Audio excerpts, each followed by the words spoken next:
السلام علیکم۔ آج جمعرات ہے، اپریل کی 14 تاریخ۔ پاکستان میں اس وقت شام کے 7، بھارت میں 7:30، اور یہاں ہمارے اسٹوڈیوز کی گھڑیوں میں صبح کے 10 بج رہے ہیں۔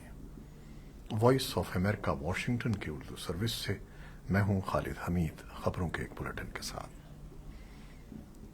پاکستان کی وزیر مملکت برائے خزانہ ڈاکٹر عائشہ غوث پاشا نے کہا ہے کہ آئی ایم ایف کے ساتھ قرض پروگرام کی بحالی کے لیے صرف بیرونی فائنانسنگ کا معاملہ رہتا ہے، جس پر دوست ممالک کی طرف سے پیش رفت ہوئی ہے۔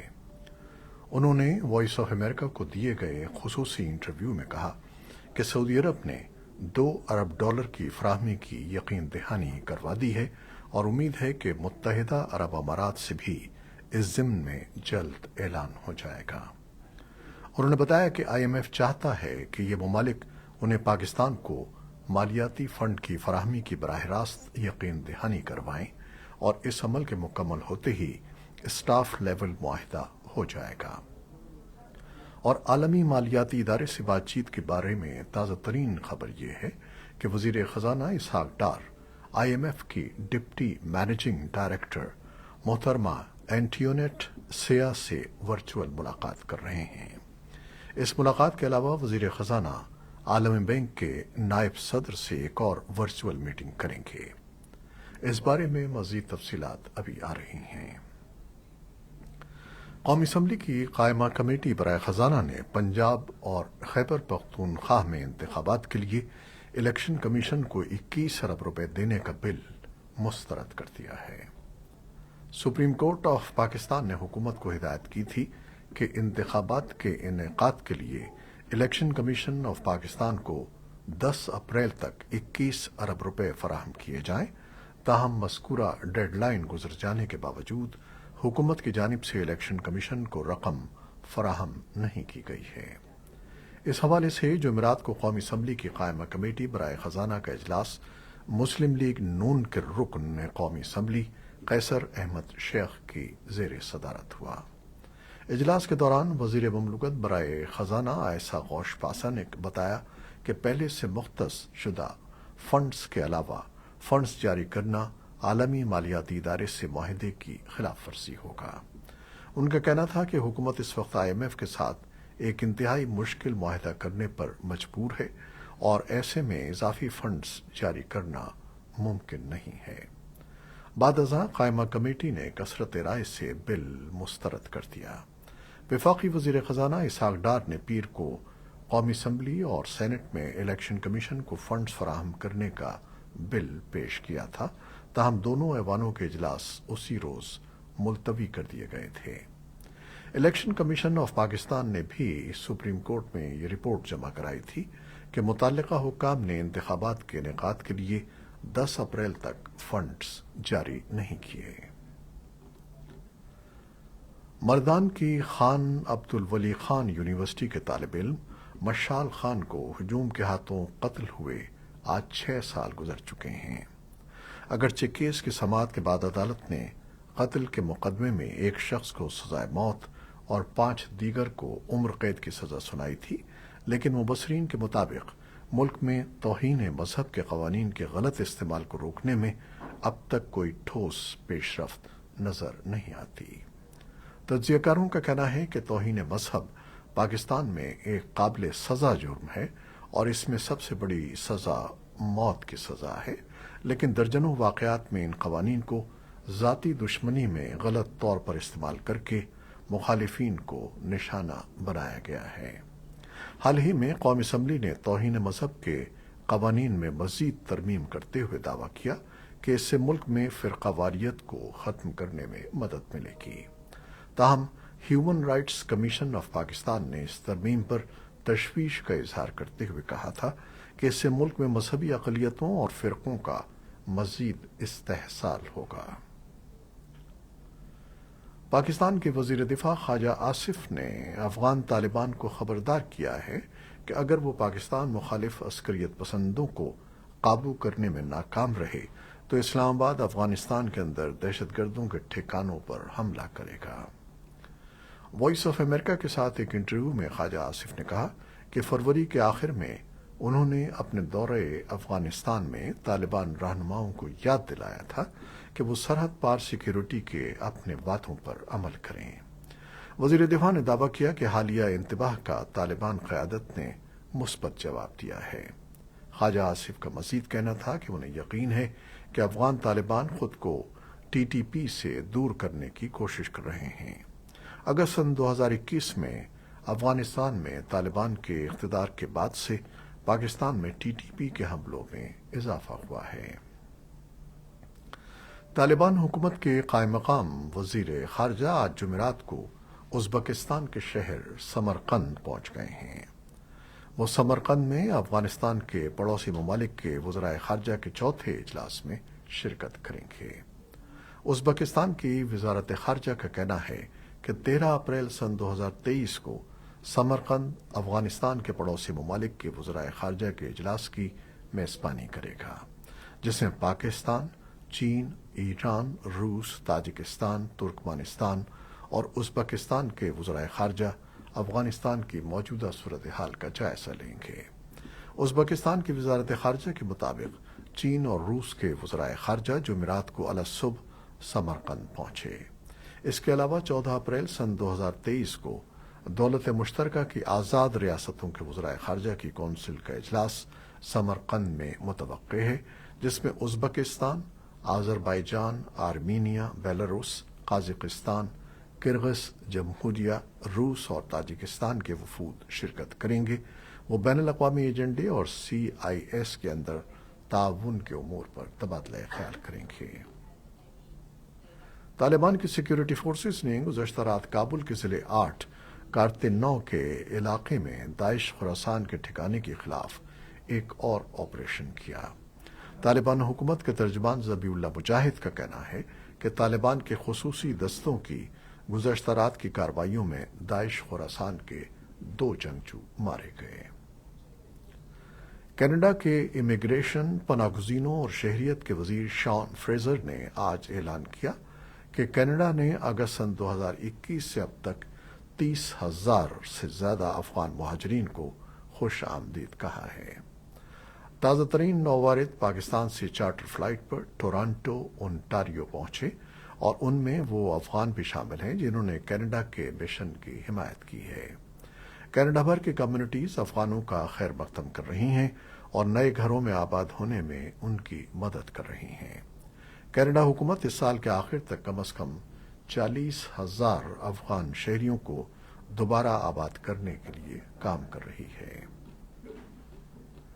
بھارت میں برطانوی نشریاتی ادارے بی بی سی کے خلاف ایک اور مالی معاملے میں تحقیقات کا آغاز کر دیا گیا ہے۔ اس سے قبل فروری میں بھارت کے انکم ٹیکس حکام بی بی سی کے نئے دہلی میں قائم دفتر کی تلاشی لے چکے ہیں۔ ٹیکس حکام کی تلاشی کی کارروائی بی بی سی کی وزیر اعظم مودی سے متعلق ڈاکیومنٹری ریلیز ہونے کے بعد کی گئی تھی، جس میں گجرات فسادات میں ان کے کردار پر سوال اٹھائے گئے تھے۔ حالیہ تحقیقات میں مبینہ طور پر بی بی سی کے غیر ملکی زر مبادلہ سے متعلق ضوابط کی خلاف ورزی کی تحقیقات کی جا رہی ہیں۔ بین الاقوامی سطح پر تسلیم شدہ یمنی حکومت کے ایک اہلکار کے مطابق یمنی تنازع کے سلسلے میں قید سینکڑوں قیدیوں پر مشتمل قیدیوں کا تبادلہ جمعے سے شروع ہوگا۔ 800 سے زائد قیدیوں کا تبادلہ سعودی عرب اور یمن کی حوثی ملیشیا کے درمیان ملک کے 9 سالہ تنازع کے خاتمے کے لیے ہونے والے تازہ ترین امن مذاکرات کے درمیان ہوگا، جس نے جنگ بندی کے بارے میں امید کو جنم دیا ہے۔ تبادلے کی سہولت کے لیے یمن اور سعودی عرب کے 6 ہوائی اڈے استعمال کیے جائیں گے۔ یمن میں برسوں کی لڑائی کے بعد قیدیوں کے تبادلے کے معاہدے کو ایک اہم پیش رفت کے طور پر دیکھا جا رہا ہے۔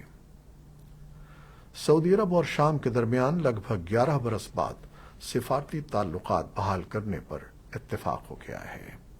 دونوں ممالک نے اعلیٰ سطح پر ہونے والے سفارتی رابطوں کے بعد اپنے سفارت خانے کھولنے اور پروازیں بحال کرنے کا بھی فیصلہ کیا ہے۔ یہ اعلان شام کے وزیر خارجہ فیصل مقداد کے دورے ریاض کے بعد سامنے آیا ہے۔ شام میں عرب اسپرنگ کے نتیجے میں ہونے والی خانہ جنگی اور شامی حکومت کی حزب اختلاف کے خلاف کارروائیوں کے رد عمل میں سعودی عرب اور دیگر عرب ممالک نے شام سے اپنے سفارتی تعلقات منقطع کر لیے تھے۔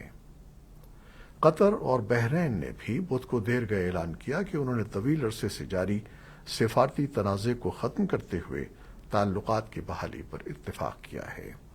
بحرین نے سن 2017 میں سعودی عرب، متحدہ عرب امارات اور مصر کے ساتھ مل کر قطر سے سفارتی تعلقات منقطع کر دیے تھے، لیکن اب قطر کی وزارت خارجہ نے بتایا کہ سعودی عرب میں خلیج تعاون کونسل کے صدر دفتر میں ہونے والی بات چیت میں مفاہمت پر اتفاق ہوا ہے۔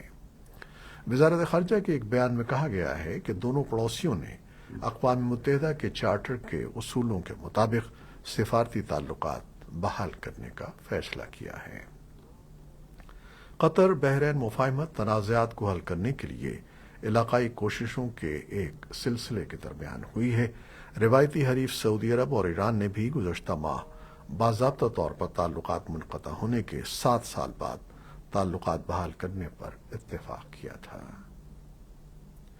امریکی وزیر دفاع لائٹ آسٹن نے یوکرین کے وزیر اعظم ڈینس شمل سے پینٹاگون میں ملاقات کی ہے اور یوکرین کے لیے امریکی حمایت پر تبادلہ خیال کیا ہے۔ ریڈیو فری یورپ کی رپورٹ کے مطابق یوکرین کا کہنا ہے کہ اس کی افواج نے گزشتہ روز مشرقی علاقے میں روسی افواج کے 72 حملوں کو پسپا کیا، جبکہ باخمود کے ارد گرد شدید لڑائی جاری ہے۔ یوکرینی حکام نے بدھ کے روز سوشل میڈیا پر نشر ہونے والی ایک ویڈیو کی تحقیقات کا آغاز کر دیا ہے، جس میں مبینہ طور پر کیف کے ایک فوجی کا سر قلم کیا جا رہا تھا۔ خبر رساں ادارے فوری طور پر ویڈیو کی صداقت کی تصدیق نہیں کر سکے ہیں، لیکن یوکرین کے صدر ولادیمیر زیلنسکی نے ایک ویڈیو پیغام میں کہا کہ یوکرین کے قیدی کو پھانسی دی جا رہی ہے۔ ان کا کہنا تھا کہ ہر ایک کو اس پر اپنا رد عمل ظاہر کرنا چاہیے۔ ویڈیو میں سبز لباس پہنے ایک آدمی کے بازو پر پیلا بیج دکھایا گیا ہے، جسے عام طور پر یوکرین کے جنگجو پہنتے ہیں۔ اس کی چیخیں سنائی دے رہی ہیں۔ ایک اور آدمی اس کا سر قلم کرنے کے لیے چاقو کا استعمال کرتا ہے۔ کیموفلیج میں وہ شخص اور دوسرا آدمی دونوں روسی زبان بولتے ہیں۔ یوکرین کی ریاستی سیکیورٹی سروس نے تحقیقات کا آغاز کر دیا ہے۔ ایجنسی کے سربراہ وازل بالیوک نے کہا کہ حکام ذمہ داروں کی شناخت کے ساتھ ساتھ متاثرہ شخص کی شناخت کے لیے ویڈیو کا مطالعہ کر رہے ہیں۔ کریملن کے درجوان دمتری پسکوف نے اس فوٹیج کو خوفناک قرار دیا، لیکن کہا کہ اس کی صداقت کی تصدیق ضروری ہے۔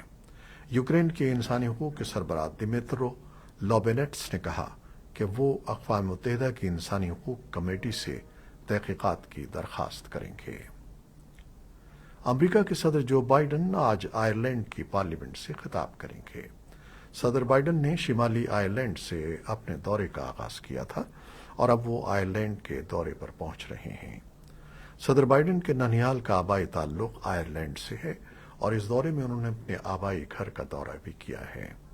صدر بائیڈن خطے کا یہ دورہ 1998 میں شمالی آئرلینڈ میں تشدد کے خاتمے کے لیے ہونے والے گڈ فرائیڈے معاہدے کی 25ویں سالگرہ کے موقع پر کر رہے ہیں۔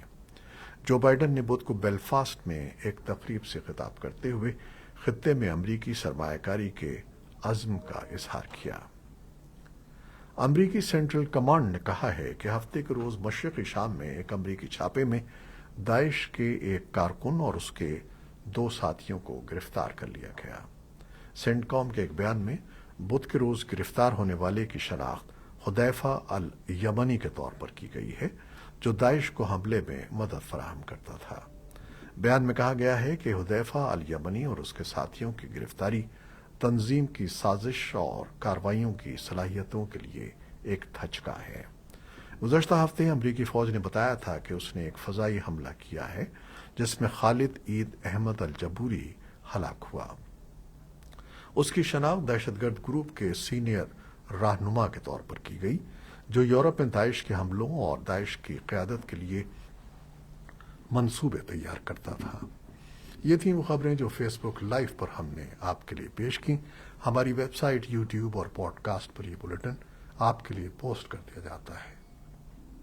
آپ ہمارے بلیٹن کو شیئر کرتے ہیں اور اپنے کمنٹس میں اپنی محبتوں کا اظہار کرتے ہیں، جس کے لیے ہم آپ کے بے حد ممنون ہیں۔ اپنی ان کاوشوں کو جاری رکھیے گا۔ کیمرامین سید اسفر امام اور نیوز ایڈیٹر قمر عباس جعفری کے ساتھ خالد حمید کو اجازت دیجیے گا۔ اللہ حافظ۔